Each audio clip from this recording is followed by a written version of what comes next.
Hello and thanks for joining. In this training, we'll dive deeper into the different tools to show you how Floify can help loan officers close loans faster.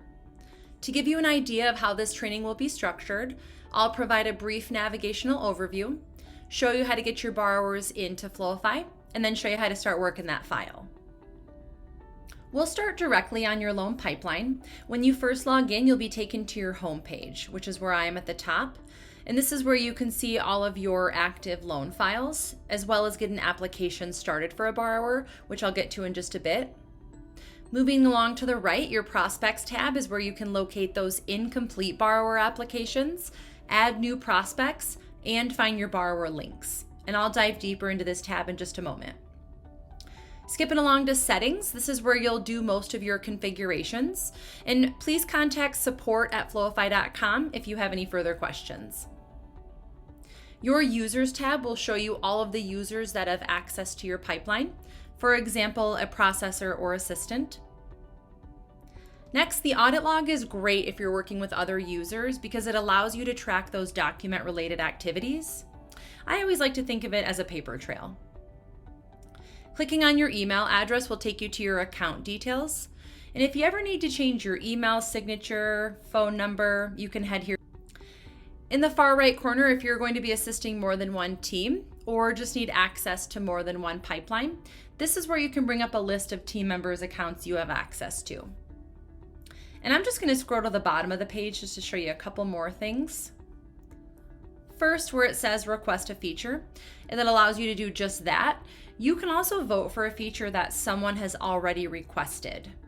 We make updates and changes to our system based on recommendations, so feel free to share your thoughts. To the right, that will take you to our Help Center, and you can click to visit a variety of resources here, such as videos and articles. And if you'd like to get in touch with a support member, you can just click the support button in the far right corner. You can ask our bot a question, or you can click Get in Touch.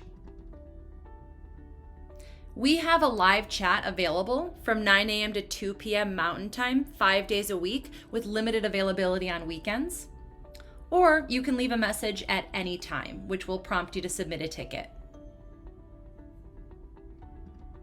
That concludes the navigational overview. Now I'm just going to go back up to the top of the page, dive deeper into the Prospects tab, and show you how to get your borrowers into Floify. As I mentioned, this is where you'll see those incomplete applicants. I have these two here. Once their app is submitted, they'll be converted to a live loan flow and moved to active on the home page where we just were. There are three main ways to get your borrowers into Floify. The first two are here in Prospects, so I'll start with those.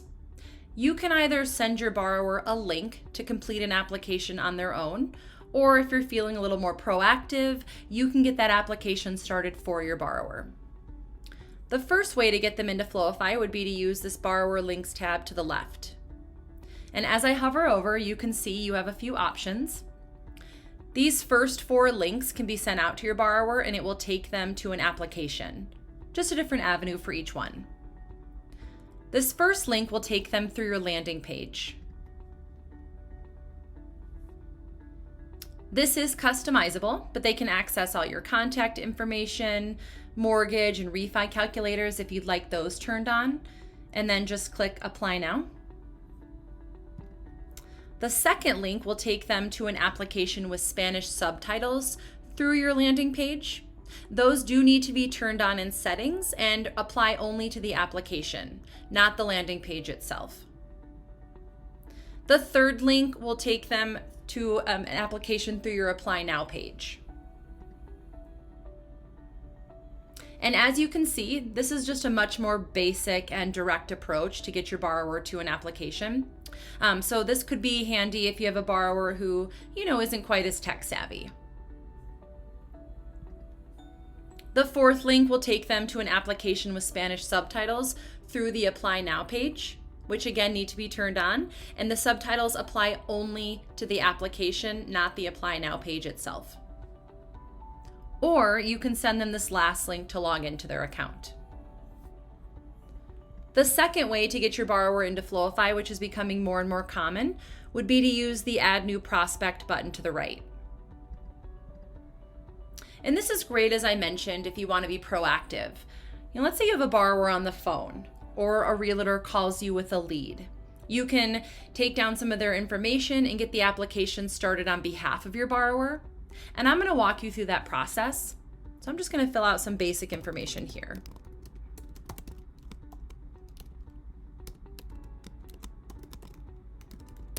Let's say this borrower's name is Raymond Test Case, but he likes to go by Ray. So you can also include a preferred name.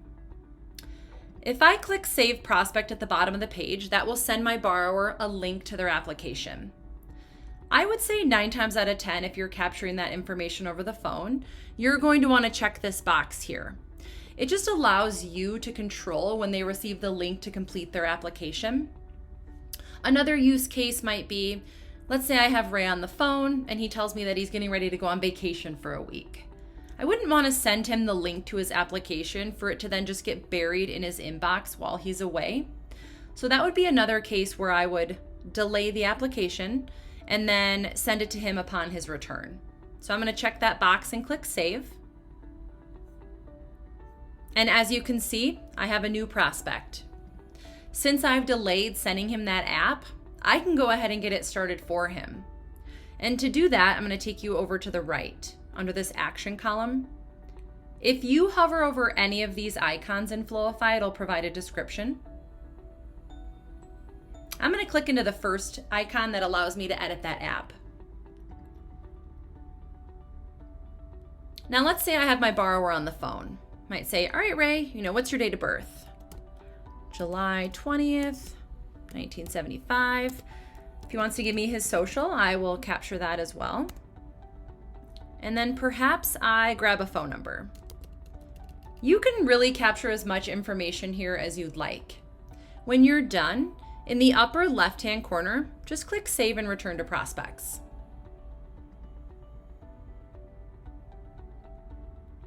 So now I'm back to Prospects and ready to invite my borrower to complete their application. Let's say Ray's back from his vacation. So I'm going to go back over to the right, but this time I'll click on the clock icon, which says Invite Borrower to Loan Application. This is the email your borrower will receive. It's just letting them know their app is ready to be completed. You can personalize it if you'd like. I'm just going to go ahead and click Send. And now I'm going to check my email as though I'm that borrower since they've been invited. So I'll come up to my email and this is what he will receive. Now all Ray needs to do is click on this blue link which says to do so to begin applying. And this is where he'll create his password. This email password combination will be used throughout the entire process from starting the app to uploading documents.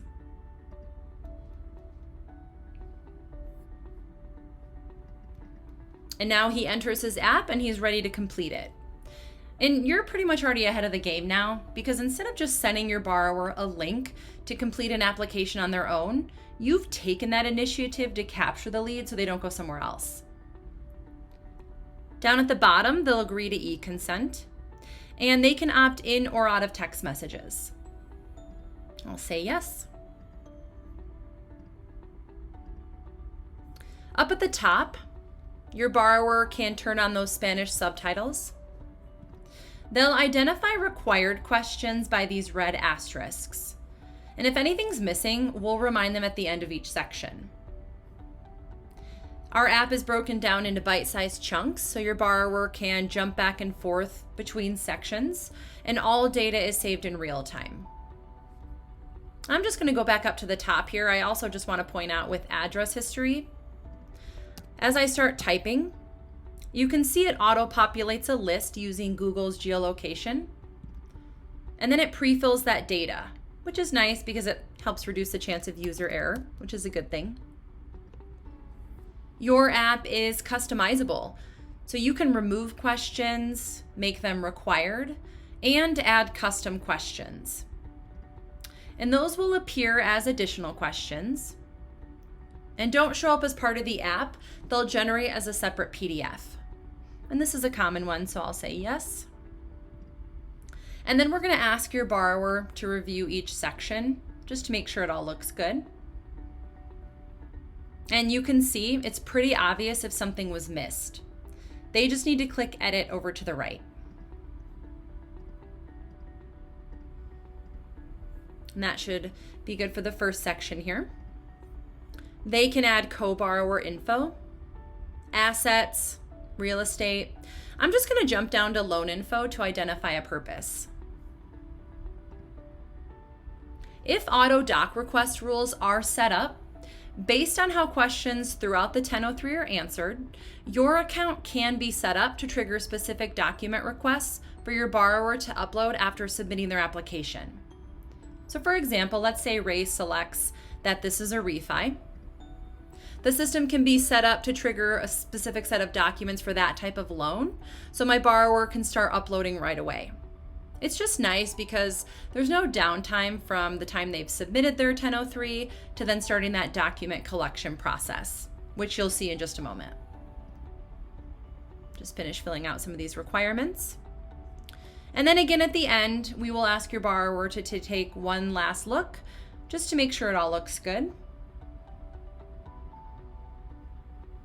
If so, they can continue. The last step is to agree to credit check authorization, and then they can submit.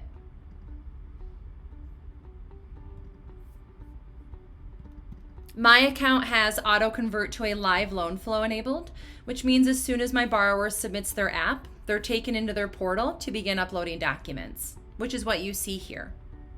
I'm going to walk you through a couple of features on your borrower's side of things, just to give you some of their perspective, and then we'll jump back to your side.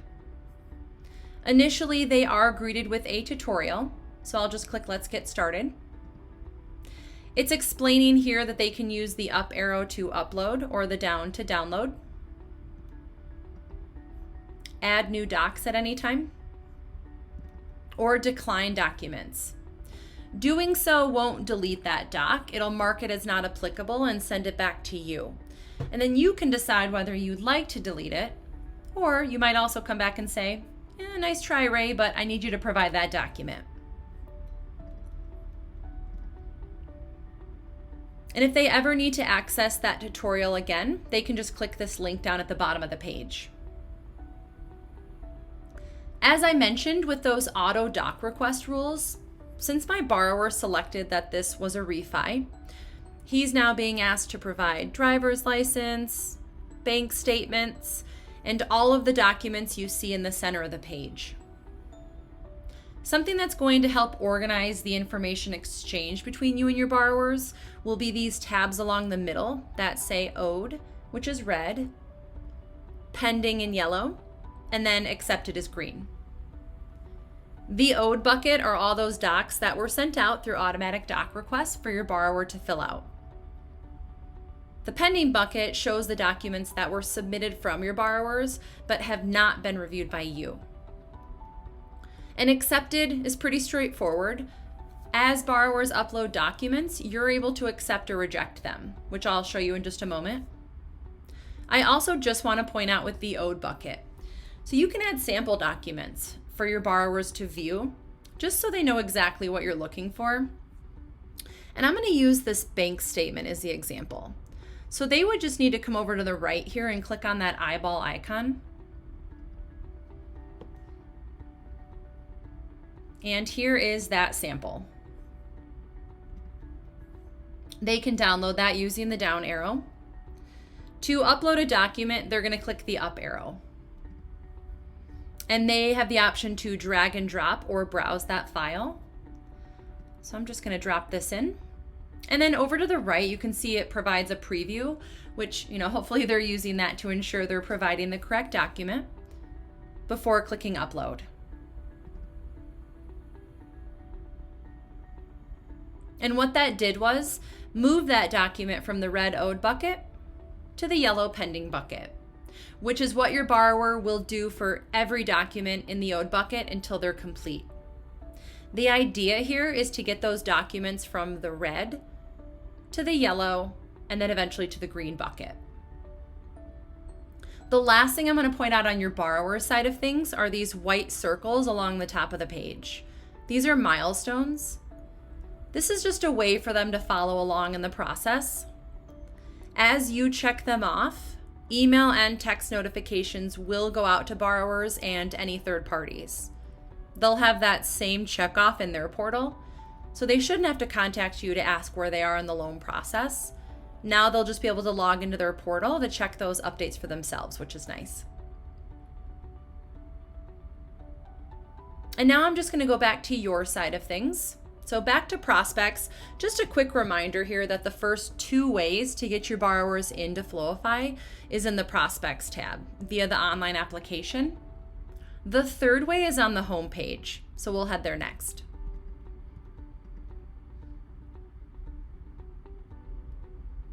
And again, this is your active pipeline. So once I refresh my page, we can see Ray is no longer a prospect. He's an active file.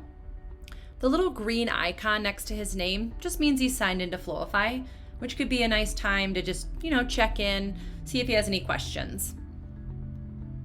The third way to get your borrower into Floify is the manual way, and you'll click into this Start New Loan Flow button to the left. And this will be used to create a loan in your pipeline if you do not need your borrower to submit an application. You can think of this option more as doc collection. You can import an XML file, if you had an app from another system, which would pre-fill some of this information below, or just enter it new. Under loan information, you can identify a purpose and property address.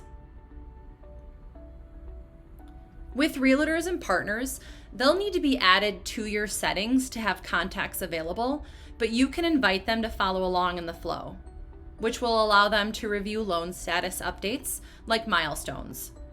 They are unable to view any documents, and that's just for security purposes.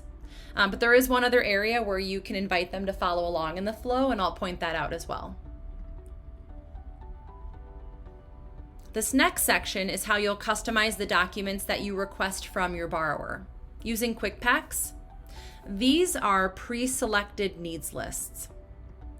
Quick Packs are for manual requests only when you're not requiring an application, which is here in Start New Loan Flow. Those automatic doc requests are for completed applications only. For example, let's say I'm starting a VA loan. So I'm going to choose that from the dropdown. And then it pulls up a list of documents to request from the borrower based on that type of loan. And you can deselect as well as tab through to add additional documents. The last section here is a one-off doc request. This is something that's very specific or unique to this borrower, like a gift letter. And you may not need to add it this early on in the process. I'll just provide a quick overview since I'm here and show you where else you could add it to the flow later on if needed. So I'm going to come over to the right and click on the plus sign. And if this was a gift letter, for example, you could name it that. Description could be, $75K from grandma. And you can choose how you'd like your borrower to respond, whether they upload a doc or acknowledge receipt. Let's say you have a do's and don'ts list, for example, stating don't buy a car. You would just attach that here. Once you click Start New Loan Flow, your borrower will receive an email to set their password for their account.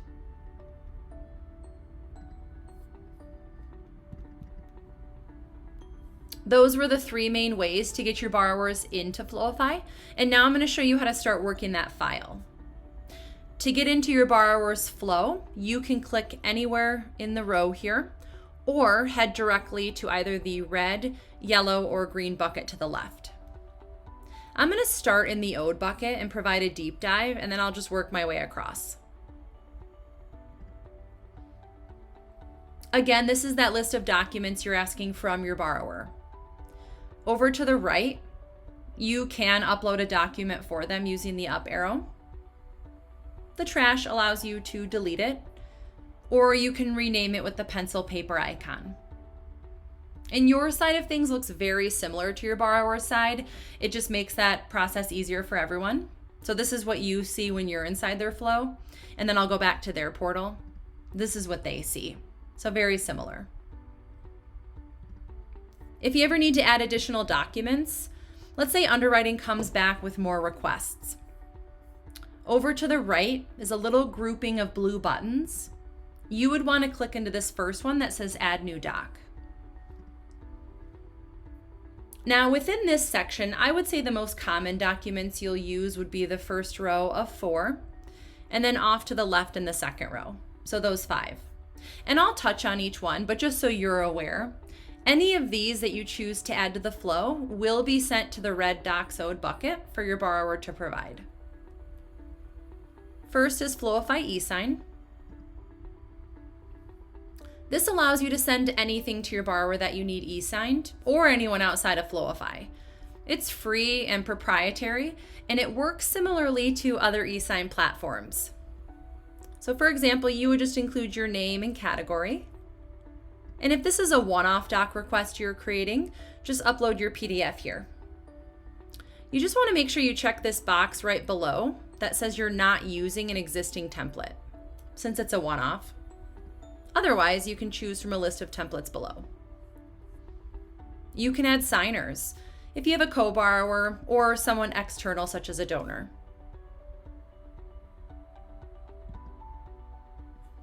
Next is the one-off doc. And this is what I touched on under that Start New Loan Flow section. It's that request that's very specific or unique to this borrower. This is just where else you can add it to the flow if needed. Third is template docs. And this is your library of documents, everything that's been templated in your account. To view the entire list, just click this All tab, and you can choose any of these documents to add to the loan flow. It's as simple as checking the boxes on the left, scrolling down and clicking the blue button. Fourth is borrower question. This allows you to ask your borrower a question in Floify so your team can see that question and answer. It works like an email, but it comes through as a PDF as a doc request. And it's just nice because it allows the correspondence to stay in Floify, which is great, especially if you don't want a bunch of emails getting buried in your inbox. It will show up as a doc owed for your borrower. Once they respond, it'll move to docs pending review. For example, perhaps you might want to know, what is the cash for your refi going to be used for? And then the last document is completed doc in the second row. And this is useful. Let's say your borrower emails you a document. You can scan and upload it into Floify, and you can choose where you send the document. For example, if you need somebody else to review it, I would send it to the pending bucket. If it's good to go, you can send it to the accepted bucket. You can also choose the visibility.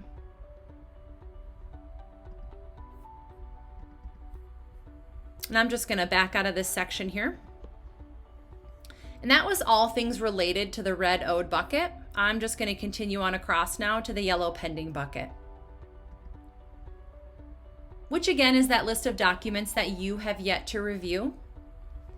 To view what your borrower uploaded, just come over to the left here and click on the eyeball icon. In the lower right-hand corner is one area where you can choose to accept or reject that document. And I'll show you where else you can do that. So I'm just going to close out. You can also come over to the right and give it the thumbs up or thumbs down. You can mass accept documents. So I'll come back over to the left and check this top box. Let's say I wanted to accept these 5 documents. Click accept. And if that preview looks good, just click accept again. And as you can see, all 5 of those are in the green bucket. Now, if you need to reject a document, you're going to come over to the right and give it the thumbs down. Up top here, you'll provide your reject code. So you have some options to choose from, as well as a reason. Once you click reject, it'll send that request back to the red docs owed bucket, with hopefully enough information for your borrower to understand why it was rejected. Now, let's say, just for example here, since we're requesting last 2 months of bank statements, which would be July and August, let's say they only provided July bank statements. So I would give it the thumbs down because it's incomplete. For the reject code, I would probably just choose missing data. And then that reason could be something simple. Still need August bank statements. This checkbox below is a simultaneous accept and reject notice. So what that means is that it's going to accept the July bank statements and send it to the green bucket. At the same time, it'll reject and kick back a request to the red bucket for the missing document. It splits that request in half. So rather than rejecting the whole thing and making your borrower re-upload all the documents all over again, we're still accepting the document that we did request, but sending out a request for the missing piece. You just want to make sure this box is checked and then click reject. So what happened here is the July bank statement moved to the green bucket. Now I'm going to go back to the red to show you what that request looks like. And down at the bottom of the page here is the request for that missing document. And if you reject a document, a notification will get sent out to your borrower after 15 minutes. That way, if you need to reject multiple documents, your borrower is not receiving multiple emails. The same applies for any time you use the Add New Doc button to add additional documents to the flow. Moving on to the green bucket. Once you've accepted those documents, you can download and save them. And to do that, we're going to go to the right of this Add New Doc button and click into Stack and Send Docs. And this allows you to get those documents saved and out of Floify. So you can use email, download as a 1-zip, or PDF. You're able to integrate with cloud storage, which allows the documents to automatically push over to those systems once accepted. You can select all if they're all going to the same destination. And then I just like to point out, you can drag these and change up the order if you'd like. Floify does hold on to these documents for 2 years. Based on your compliance requirements, it's just a good idea to have a backup. The next section I'm going to talk about is up top and over to the right. It's this little pencil paper icon. This is our Edit Loan Flow section, so I'm going to click into that. And this is where you'll go to make any adjustments to the loan information. So under borrower information, you can edit their information. You can also send them a notification over to the right here. The icons on the left are emails. Those on the right are text messages, so if they opt into text messages. For example, you could send them a forgot password email or forgot password text. Under loan information, you can change the owner or deadline. Floify does set a default deadline, and reminders are set to go out automatically and in relation to that. You can turn those off. So if I go back up top here, just uncheck this first box. Under milestone set, here's where you can choose which set to use based on the type of loan. When created, you do have the option to apply them to loan flows automatically based on the loan type. And you can create up to 10 different sets. So for example, in addition to my default here, I created 3 sets, but you can create up to 10. Under realtors and partners, this is that other area I mentioned where they can be invited to follow along in the flow.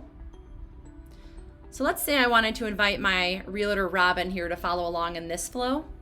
I just need to check this box to the left of her name. You can also grant them permission to generate their own pre-approval letter. And to do that, just check this box under Makes Letters.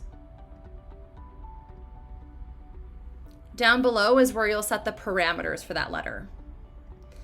So if I wanted the max sales price to be $725, I can set that. With down payment, you can choose a dollar amount or percentage.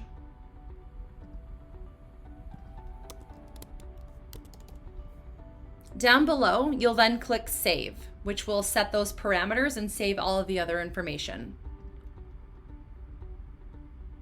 To make that pre-approval letter, you're going to come over to the far right and click on the pre-approval letter button. And let's say our realtor comes in, for example, and sets the actual sales price higher than the max. Even a dollar over will generate an error. And you can see the max sales price down below, so they just need to stay within those parameters. I'll add in a property address. Once all this information is filled out, click Make Pre-Approval Letter. It will send it to the green bucket. To view it, just come over to the left, click on the eyeball icon.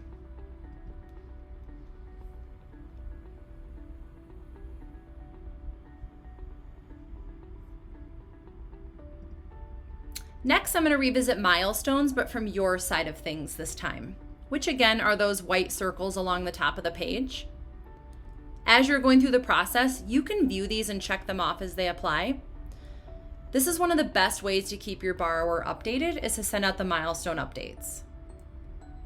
So let's say I wanted to check off that my borrower uploaded their application. You just need to click into that milestone. Provide a property address. Down below is where you can select who you would like to receive a notification. Since my realtor was invited to follow along in this flow, she's automatically set to receive an email and a text, and that can be adjusted. You can also add third parties. Then down below, just click Check Off Milestone.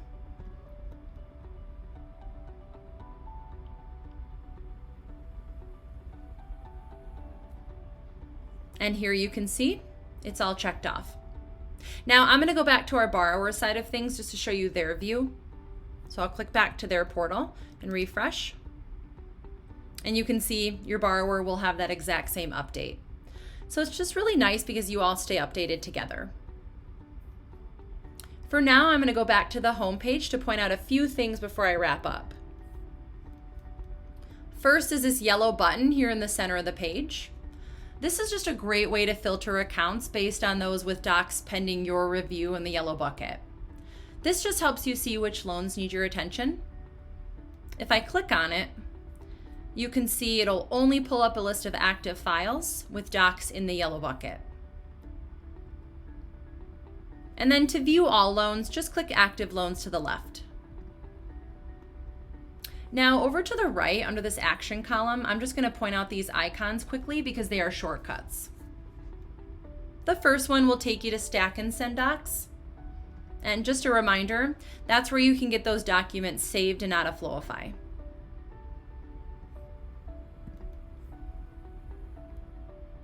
The second icon will take you to the Edit Loan Flow section, which again is where you can make any adjustments to the loan information.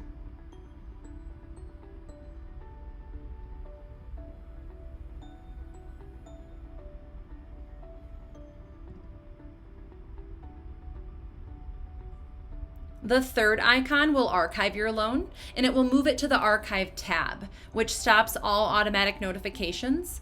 So if you want to send them out, you'll need to do that manually.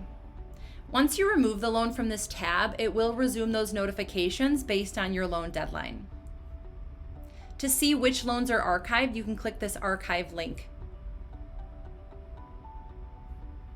The down arrow is just an easy way to download loan files, including that 1003.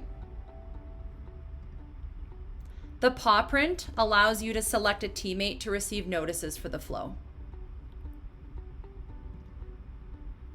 And then this little square here is our note field, which allows you to leave internal notes and list a referral partner. And these are not shared with realtors or borrowers. To tell if a file has an internal note, you would see a talk bubble to the right. If you want to read that note, click on the talk bubble. and then over to the left on the green plus sign.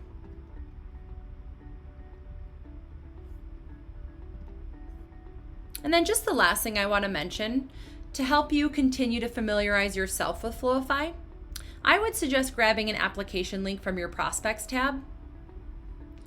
And you can run through the app as if you are a borrower. Just put in some dummy information. You can submit the app. It just really helps you see how things flow. You just cannot use the same email address that you use for Floify, so it will need to be a personal email address or just something different. And that's all I have for today.